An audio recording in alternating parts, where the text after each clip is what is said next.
মেসেজটা পড়ার পর লাকির মুখ অঝোর বৃষ্টিধারাতেও যেন সূর্যের মতো উজ্জ্বল হয়ে উঠল। কিছুটা মোহের মধ্যেই চলে গেল সে। হঠাৎই তার মনে পড়ল ছোটবেলায় দাদুর কথাগুলো। লাকির বাবা মা যখন মারা যান তখন তার মাত্র 2 বছর বয়স। পরবর্তীতে সে যখন ক্লাস 4-এ পড়ত তখন তার দাদু মারা যান। সম্পত্তি, জমিজমা, টাকা, গাড়ি, বাড়ি সবকিছুই তার নামে করে দেওয়া হয়েছিল। তবে সেই সম্পত্তির অধিকারী সে তখনই হবে যখন তার বয়স হবে 20 বছর। কিন্তু ততদিন তাকে সাধারণ জীবনযাপন করতে হবে, নিজের খরচ নিজেকেই জোগাড় করতে হবে। এই পরীক্ষা দিতে গিয়ে লাকি ভুলেই গিয়েছিল যে সে আসলে গরিব নয়। খুব ভালো হয়েছে চলে গেছে। হোটেলের দিকে একবার তাকিয়ে প্রচণ্ড রাগে দৃষ্টিকে অভিশাপ দিচ্ছিল লাকি। তারপর বাইকটা স্টার্ট দিয়ে ফের সুশ্রুত মেডিকেল স্টোরের দিকে যায় সে।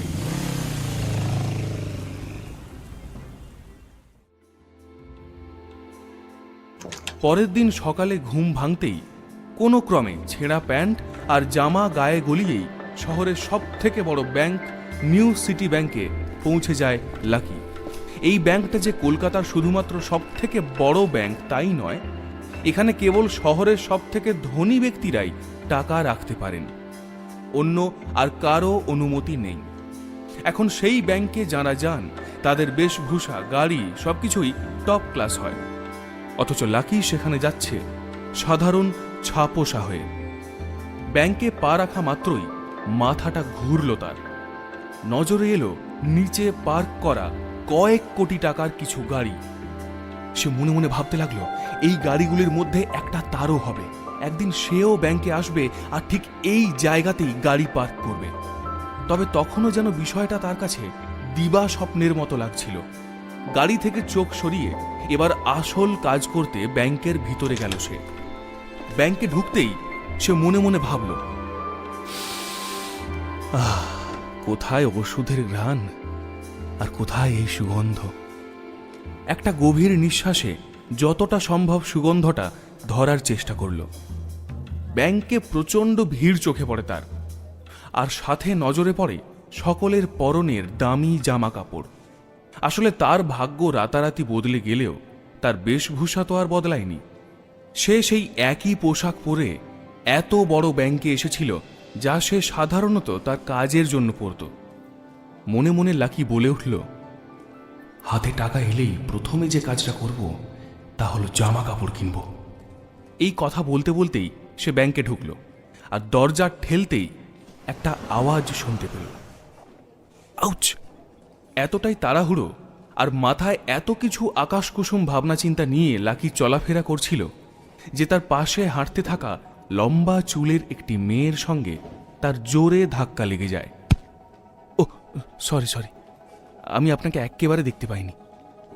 মেয়েটি এত সুন্দর আর দামি জামা কাপড় পরেছিল যে তাকে দেখেই মনে হচ্ছিল ধনী পরিবারের মেয়ে। তাই না চেয়েও যেন সরি বলার সময় লাকির হাত মেয়েটির সামনে জোড় হয়ে গিয়েছিল। কিন্তু মেয়েটি লাকির ছেঁড়া জামা কাপড় আর চেহারা দেখে যেন কিছুটা অবাক হয়ে গেল। প্রতিদিনই এই ব্যাংকে সে আসে, কিন্তু এরকম কাউকে দেখেনি। রেগে গিয়ে লাকির দিকে তাকিয়ে মেয়েটি বলল, কেন দেখতে পাননি কেন? চোখের সামনে একটা জলজ্যান্ত মহিলাকে দেখতে পেলেন না? ঠিক এই কথাটা বলতে গিয়েই মেয়েটি দেখতে পেল ব্যাংকের ম্যানেজার ইপ্সিতা ঘোষ তাদের দুজনের দিকেই তাকিয়ে আছে। এই লম্বা চুলের মেয়েটি যেভাবে লাকির দিকে তাকিয়েছিল ঠিক সেইভাবেই তার দিকে তাকিয়ে থাকে ব্যাংকের manager. Very sorry madam, really sorry. আপনার কি কোথাও লেগেছে? ম্যানেজার ইপ্সিতাই এবার ওই মেয়েটিকে জিজ্ঞেস করে, আর একটা বিরক্তির নজর দিয়ে লাকির দিকে তাকায়। লাকি যেন কিছুটা ঘাবড়ে যায়। এদিকে ইপ্সিতাও আরও একবার লাকির মাথা থেকে পা পর্যন্ত দেখল, আর কোথাও যেন তার মনে একটা সন্দেহ জাগলো যে এ আর যাই হোক এই ব্যাংকের কাস্টমার হতে পারে না। ইপ্সিতা তার মুখে জোর করে একটা হাসি এনে লাকিকে জিজ্ঞেস করল, আমি কি জানতে পারি আপনি এখানে কি করতে এসেছেন? লাকিও খানিক মজের স্বরেই উত্তর দিল, হ্যাঁ, টাকা তুলতে এসেছি। এই কথা শুনে অবাক হলো ঈপ্সিতা। ফের জিজ্ঞেস করল, হ্যাঁ কি বলছেন, টাকা তুলতে এসেছেন? লাকির কথা শুনে জোরে জোরে হাসতে চাইলেও ঈপ্সিতা নিজেকে সামলে নেয়। তার মনে হতে লাগলো এই ছেলেটা পাগল ছাড়া আর কিছু না। ঈপ্সিতা তাকে জিজ্ঞেস করল, আপনার কাছে কার্ড আছে? এই নিউ সিটি ব্যাংকের কার্ড পাওয়া কার্যত কঠিন একটা কাজ। এই ব্যাংকের কার্ড যদি কেউ বানাতে চান তাহলে তাকে ব্যাংক অ্যাকাউন্টে মিনিমাম 50 লাখ টাকা রাখতে হবে, তবেই তিনি কার্ডের জন্য আবেদন জানাতে পারবেন।